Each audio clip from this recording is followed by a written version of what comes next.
अप्रैल 2022 आज डॉक्टर भीमराव अंबेडकर साहब का जन्म दिवस है, बर्थडे है।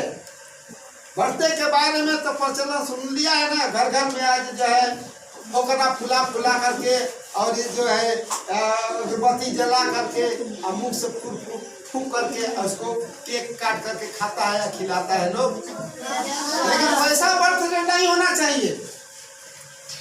बर्थडे होना चाहिए उसके जीवन को आगे बढ़ाने के लिए कुछ ऐसा काज कर देना चाहिए जिससे कि उस जब तक बच्चा रहेगा, रहे चाहे नहीं रहे, उसके जन्मदिन के दिन ऐसे कार्य करना चाहिए ताकि याद बना रहे कि इसके जन्मदिन पर ये जो है जिसे वृक्ष लगाया गया है वाला आदमी नहीं हुआ जितना कि डॉक्टर भीमराव अम्बेडकर। अब इसी से अंदाजा लगाओ कि संविधान को बनाने में करीब करीब 3 वर्ष लगा। वही संविधान कब लागू हुआ, कोई बतावे कब लागू हुआ? 26 जनवरी 1950। कब लागू हुआ? तो हम लोग प्रति वर्ष हर वर्ष है ना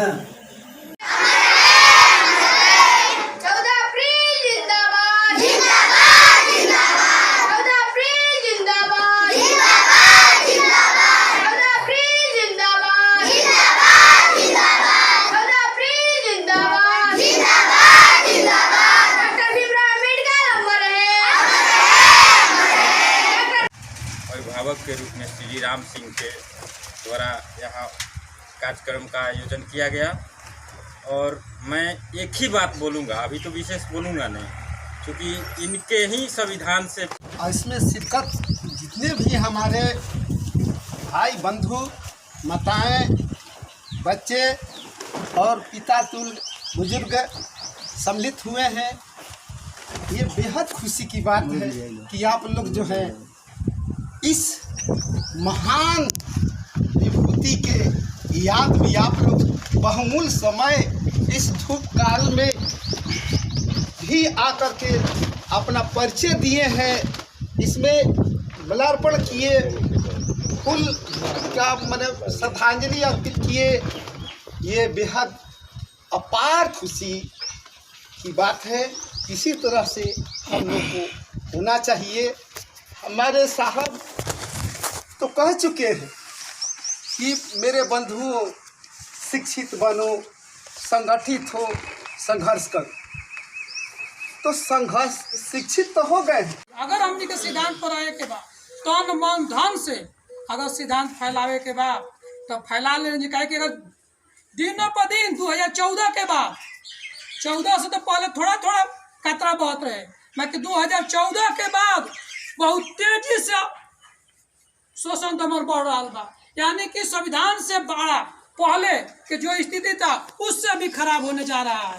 अगर 24 में भाजपा के साथ तो भैया हम यही आग्रह करेंगे कि संविधान को बचाने के लिए, इनको मिशन को बचाने के लिए, इनको मिशन को आगे बढ़ाने के लिए हम लोग तन मन धन से तैयार रहें। इन्हीं चंद शब्दों के साथ जय भीम, नमो बिहार।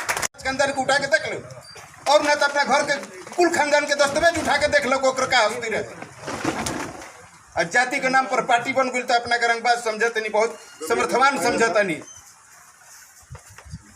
अगर बाबा साहब नहीं होते तो हमारा लेखा आदमी को फुल पैंट कुर्ता पहने के ना मिलता, गमछी धरे के बात है। तो सबसे पहले हमको लगता है कि अपने समाज या देश को सुधारना होगा, तो हमें धर्म परिवर्तन सबसे जरूरी है। परिवर्तन ही संसार का नियम है और इसी के साथ सभी को जय भीम और जय संविधान। चलाने के लिए एक कमेटी का गठन अति आवश्यक है।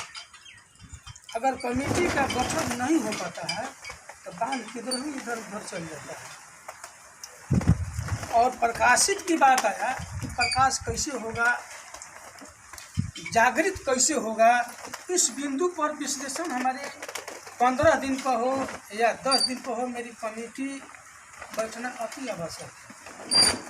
क्या दिक्कत है, क्या संभावना है? करते हैं, मेरा अनुभव है कि यूनिटी में नहीं रहते, एकता में नहीं रहते। क्या कारण है? कोई समझता है कि हम कहने में हिचकते हैं कि हम समाज हैं, तो वो छिपाने के लिए दूसरों को से नहीं कहते हैं। तो मेरा एक उदाहरण है, मैं स्कूल की बात कर रहा हूँ, शिक्षक होने के नाते क्लास में जब मैं पढ़ा रहा था, तो इस पाठ में क्लास 10वें वर्ग में है भीमराव अम्बेडकर साहब की जीवनी के बारे में और पढ़ाने के लिए जो विषय है उसके बारे में कर रहे हैं। मैं शुरू किया तो एक बच्चा ने सवाल कर दिया। कहने वाले तो बहुत लोग हैं, कहते हैं, लेकिन मान कर चलने वाले बहुत कम लोग हैं। नहीं तो हम लोग चाहे तो आज से एक से एक बढ़ाते बढ़ाते सारा नज़र बाबा साहेब के ही सपोर्टर और नारा लगाने वाले व्यक्ति मिलेंगे हर जगह। हमारी आपकी सोच जो है अभी समझ रहे थे, लेकिन उसी संविधान से आज सर्वोपरि कार्यक्रम भी चल रहा है और सब लोग अब आगे बढ़ रहे हैं मिलजुल कर। इतना ही कहते अपनी वाणी को विराम देते हैं। वर्तमान परिप्रेक्ष्य में जिनके लिए बाबा साहब ने बलिदान किया, कहीं भी हम जयंती समारोह में जाते हैं, लगभग हमको याद है 20-22 सालों से 2-4 लोग भी रहते थे, तो हम लोग लक्ष्मण चौधरी जी के सानिध्य में अम्बेडकर जयंती परिनिर्वाण दिवस पर कार्यक्रम होता था जाता। लेकिन जिनके लिए बाबा साहब ने पूरी कुर्बानी दी, जिनके लिए संविधान लिखा, संघर्ष किया, उनकी संख्या सभा में प्रत्येक जगह इस प्रकृति की आने जाने की प्रक्रिया जो है एक समान है, कहीं बांटा हुआ नहीं है।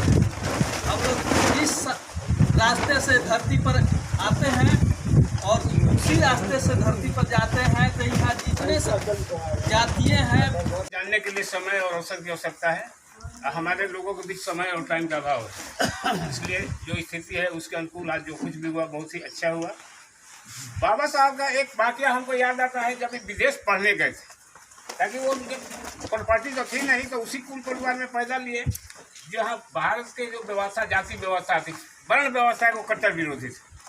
जब पढ़ने विदेश गए थे तो सबसे आगे तो औरत बड़ी, सब यही तो दारू पी के बस नौटंकी शुरू बा, समझाए करे तो नहीं के समझा। तो हमने के आवे वाला बहुत समस्या है, भले 10 को बने जा, हमने कफन बांध ले बने जा कि अपना समाज खातिर सुधारल जाए, एक में कोई नहीं करे।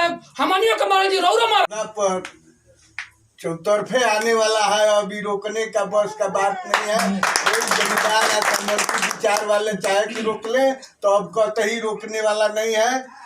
हमारे साथी लोग कह रहे हैं कि बाबा साहब के संविधान जो है, ऐसे महान महापुरुष के जयंती पर उपस्थित हैं जो भारत के संविधान के निर्माता थे और समाज सुधारक, और इस देश में गरीब, गुरबों, अति पिछड़ा, दलितों के हिमायती। आज बाबा साहब की ही देन है कि आज समतामूलक समाज की जो कल्पना देश में हुआ था, इन्हीं का देन है कि आज गरीब से लेकर के एक धनवान, एक झोपड़ी में रहने वाला या महल में रहने वाला व्यक्ति को एक समान अधिकार देने का अगर किसी का श्रेय जाता है तो उनका नाम है भीमराव अम्बेडकर। उन्होंने एक गरीब को भी एक वोट का अधिकार दिया और एक राजा को भी एक वोट का अधिकार दिया। उसी दिन इस देश में यह निश्चित हो गया कि कोई न ऊंच है न नीच है, सब कोई बराबर है। क्योंकि उसके पहले इस देश में अंतरिम जो सरकार आज़ादी के पहले बनी थी तो चंद लोगों का मत का अधिकार था, लेकिन भीमराव अंबेडकर साहब का ही देन है। काफ़ी संविधान सभा में चर्चाएं हुई। ये संविधान सभा के भले ही अध्यक्ष डॉक्टर राजेंद्र बाबू थे, लेकिन प्रारूप समिति के अध्यक्ष भीमराव अंबेडकर साहब थे और इन्होंने ही एक गरीब से लेकर के अमीर तक, निर्धन से लेकर के अमीर तक, और एक झोपड़ी में रहने वाला या राष्ट्रपति का हो, सबको एक मत का अधिकार देने का अगर किसी का श्रेय जाता है तो उनका नाम है डॉक्टर भीमराव अंबेडकर। इसलिए आज उस महान पुरुष के जयंती के अवसर पर हम कोटि कोटि नमन करते हुए, और यह संकल्प हमें लेना चाहिए कि आज समाज में दलित, पिछड़ा, शोषित हैं, उनकी कल्याण के लिए, उनकी शिक्षा का स्तर बढ़ाने के लिए, उनकी आर्थिक दशा बढ़ाने के लिए, राजनीतिक सामाजिक स्तर बढ़ाने के अपने तरफ से प्रयास करते रहेंगे। इन्हीं संकल्पों के साथ जो हमारे पार्टी की तरफ से संकल्प का एक कागज आया हुआ है जिसे डॉक्टर साहब पढ़ने का काम करेंगे, इन्हीं चंद शब्दों के साथ पुनः उनका नमन करते हुए मैं अपनी बात समाप्त।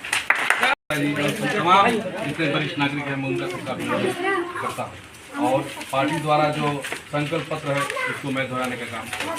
हम लोग पीछे बाबा साहेब डॉक्टर भीमराव अंबेडकर की जयंती पर उन्हें असीम श्रद्धा के साथ नमन करता हूं। मैं अपने नेता मुख्यमंत्री श्री